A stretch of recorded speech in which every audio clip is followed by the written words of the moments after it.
Content, l'aime rentré dans la police nationale d'Haïti, moi te fait partie d'une unité spécialisée qui c'est UDMO, qui te qu'on fait un pile opération, qui te au plus fort dans l'opération ça te qu'on réussi. Là nous fait opération ça c'est contre monde qui qu'on a violé la loi, monde qui pas respecté la loi. Mais moi un pile monde qui te gen gros l'argent, monde qui riche qui a violé la loi. Moi pas en tant que policier, pas de droit ni pour manier moun sa yo ni pour m'arrêter. Au contraire, moun qui gen gros l'argent sa yo, moun qui gen gros influence sa yo qu'on a violé la loi, m'kon wè yo chita tête à tête avec supérieur moi yo, avec gros chef yo.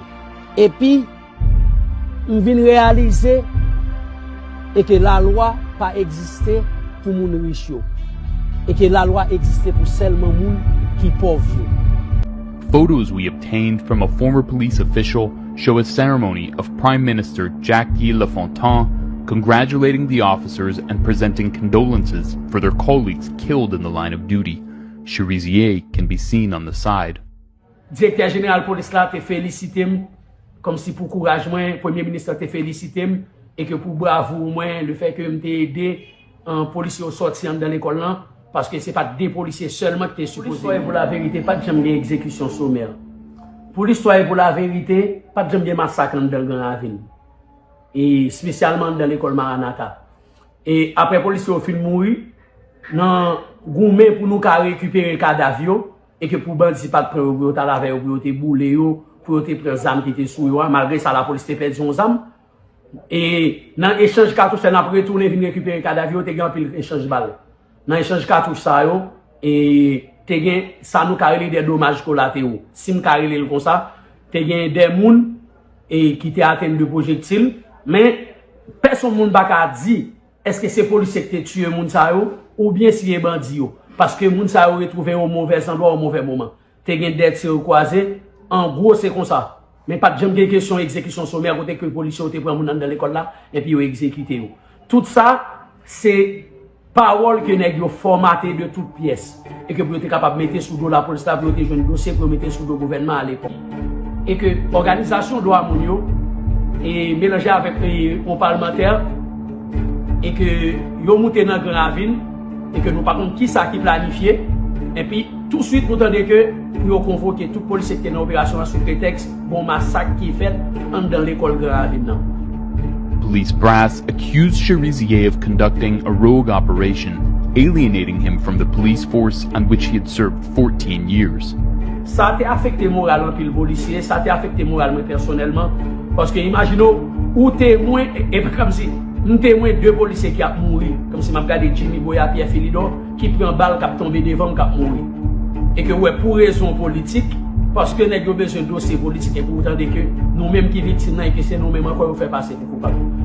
Jimmy Cherizier a fait partie de l'institution de la police encore. The government issued a warrant for his arrest that has not been served to this day.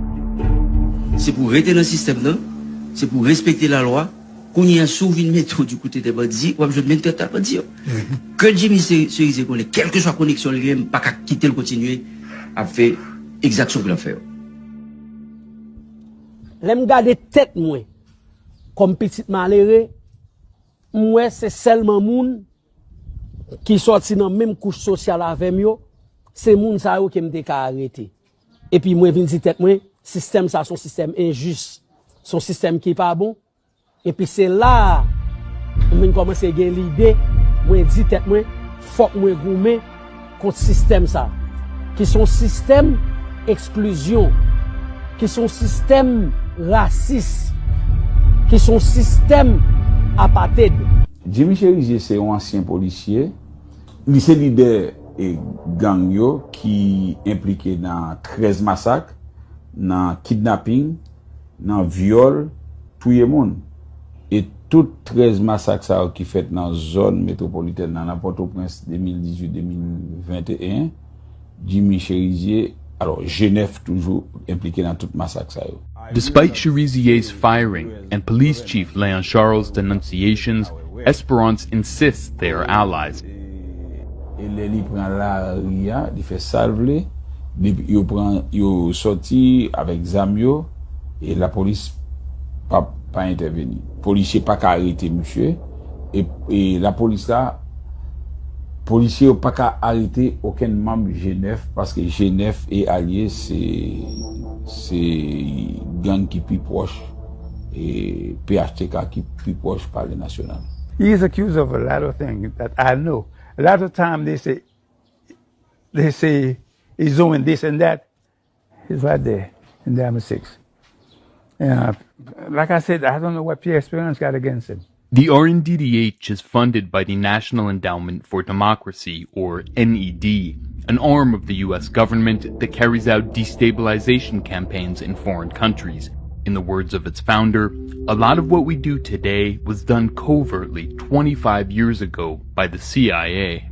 The RNDDH has a history of political machinations on behalf of its foreign sponsors. Hanging above Esperance's desk is an award from the US Embassy dated 2002, the period when his organization, then called the National Coalition for Haitian Rights, or NCHR, was running a disinformation campaign in the lead-up to the 2004 coup against President Jean-Bertrand Aristide. On February 11, 2004, weeks before the coup, a pro-Aristide armed group called the Balé-Wouzé clashed with an anti-Aristide group known as Ramikos in the Saint Marc neighborhood of La Syrie. Pierre Esperance briefed current and former officials to Haiti, like ambassadors Ernest Prigue and Lawrence Pizzulo. Today, the RNDDH may be up to its old tricks. In early November 2018, before Cherizier was kicked off the police force, two armed groups fought in the slum of La Saline. Marie-Yolande Gilles is the director of another prominent human rights group called the Open Eyes Foundation, or FJKL. She is Pierre Esperance's former right hand and maintains close relations with the US Embassy. In 2012, she received its Women of Courage Award. Gilles' co-director is Samuel Matastin, the lawyer of opposition financier Reginald Boulos. Matastin was involved in the fake La Syrie massacre too. In 2004, Esperance's NCHR paid Matastin's law firm to provide legal representation to the so-called victims. 2 days after the fighting in La Saline ended, the FJKL rushed out a preliminary report describing the events as an intergang struggle, but tacking on the word massacre. It accused Jimmy Cherizier of playing a supporting role, mentioning his name just once. Mario Brunache was sitting at home when he heard a report that Cherizier was attacking La Saline. It was about 6 or 7 o'clock at night. I heard over the radio that barbecue is in La Saline, shooting people. I was in my house and I said, God, what the hell is going on? What is he doing in La Saline? So he was based over there in Piton.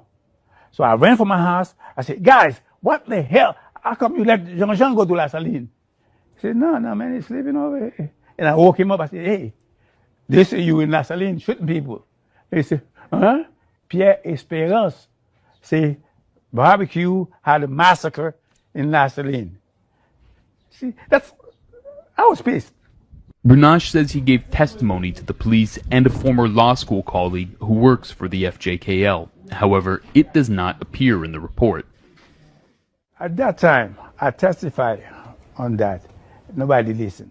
We contacted Samuel Matastin to ask him about his documentation of the La Saline events. Bonjour, est-ce que tu as parlé avec Samuel Matastin? Oui.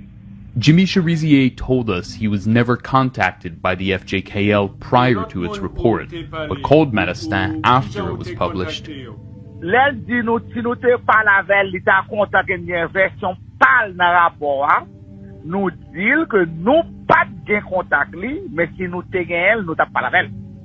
Matastin told us that he both didn't know where to find Cherizier and that Cherizier's neighborhood was too dangerous to enter. Comme si on pas connaît qui bolier ou sinon c'est peut aller.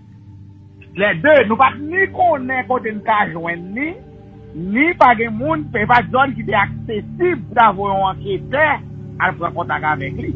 Qui monde qui prend chance ça? Pas aucun enquêteur parlant zone nan doit enquêter ou besoin barbecue. son zone de non-droit. We asked Cherizier why the FJKL can